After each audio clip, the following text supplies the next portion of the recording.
Bonjour à tous, on est jour 8 de la crise du coronavirus. Donc, je compte le 8e jour après l'annonce de Donald Trump la semaine passée de fermer les frontières avec l'Europe. Ensuite, notre premier ministre a commencé à faire des annonces le même jour, jeudi dernier. Les choses ont avancé très, très rapidement. Nous avons annulé les réunions d'église. Nous avons gardé nos bureaux ouverts pour le moment pour l'administration. Et on est vraiment en perturbation majeure. Donc, non seulement ici au Québec, mais partout dans le monde. Pas mal de gens sont beaucoup sur les nouvelles. Ça arrive de partout. On a des morts. On connaît peut-être des gens qui sont endeuillés. Ça commence à toucher pas mal de monde et c'est vraiment très, très sérieux comme situation. On nous demande de rester à la maison autant que possible. Aujourd'hui, même la Californie a donné l'ordre de rester à la maison. L'État de New York aussi. Ça change très rapidement, ça va très, très vite. On nous dit de nous distancer les uns des autres socialement. Mais aujourd'hui, j'aimerais juste dire quelques mots et de vous dire de ne pas vous distancer de Dieu. Ne pas nous distancer de cœur les uns des autres non plus. Il y a des moyens, le téléphone, les cellulaires, les ordinateurs. Il y a des moyens pour qu'on puisse continuer d'avoir des contacts et communiquer ensemble. On a fait notre réunion sur Facebook le mercredi avec tous les défis techniques. On est habitué à ce que les choses roulent facilement. Et là, on est avec des outils qu'on ne connaît pas trop bien. Donc, mais je crois qu'il y a eu un encouragement. J'ai été très encouragé de pouvoir faire ça, d'être en contact avec les gens.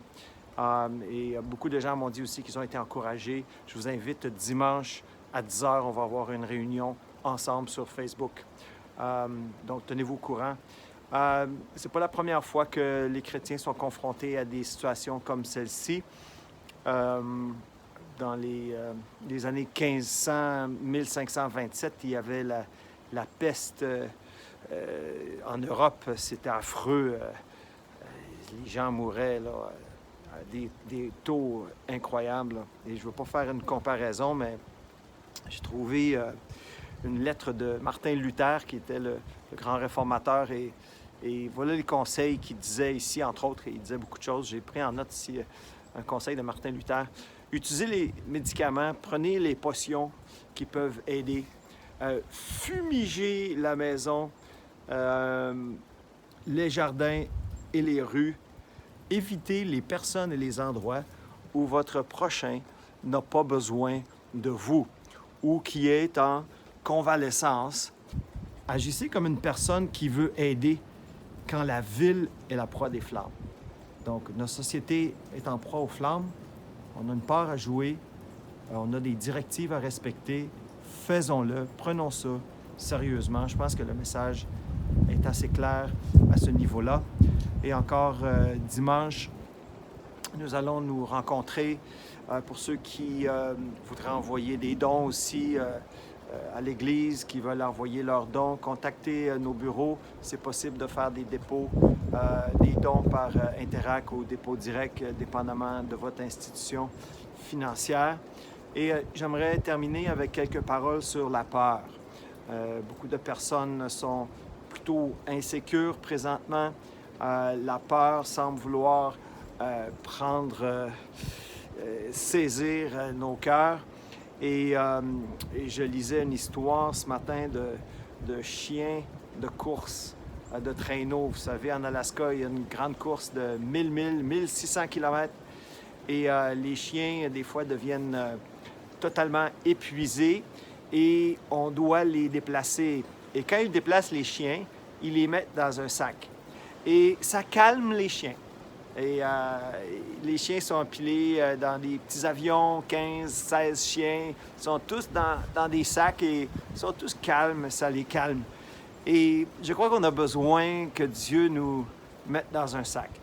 Excusez l'expression. Mais c'est une image pour vous dire que Dieu, là, il fait un temps épouvantable, là, il pleut. J'ai mon ordinateur qui mange des gouttes de pluie. Je vais devoir juste me tasser un peu ici.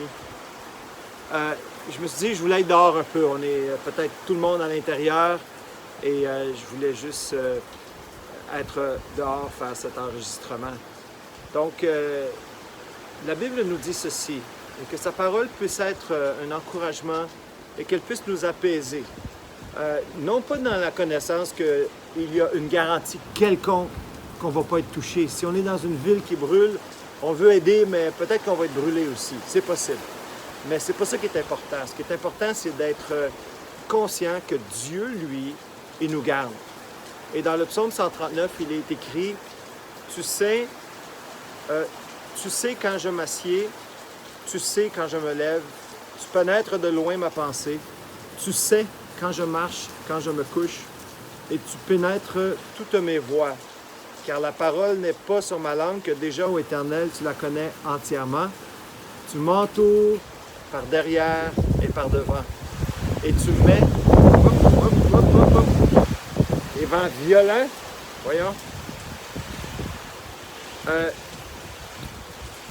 Tu m'entoures par derrière et par devant, et tu mets ta main sur moi. Une science aussi merveilleuse est au-dessus de ma portée. Alors juste pendant un instant, Seigneur, on veut te bénir pour cette journée. Merci pour ta grâce, pour ta fidélité. Alors que nous voyons notre société, Seigneur, en proie à la peur, mais aussi en proie à cette pandémie, on te prie pour nos gouvernements, que tu leur donnes la sagesse. Aide les citoyens, Seigneur, à faire leur part et que tu puisses aussi consoler ceux qui sont dans le deuil et que leurs yeux, que leur cœur se tournent vers toi. On te remet, Seigneur, notre nation et aide-nous à aimer notre prochain comme nous-mêmes, à ne pas abandonner personne, à être fidèles à nos postes et à être absolument confiants, Seigneur, que tu nous portes à travers ceci. Amen. Alors que Dieu vous bénisse. Je donne rendez-vous dimanche à 10h sur Facebook. On va être le 22 mars. Amen.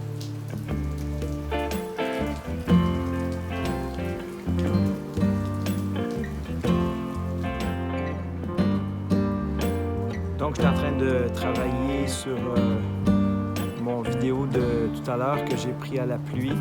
Et j'ai regardé dehors et j'ai vu le soleil est revenu.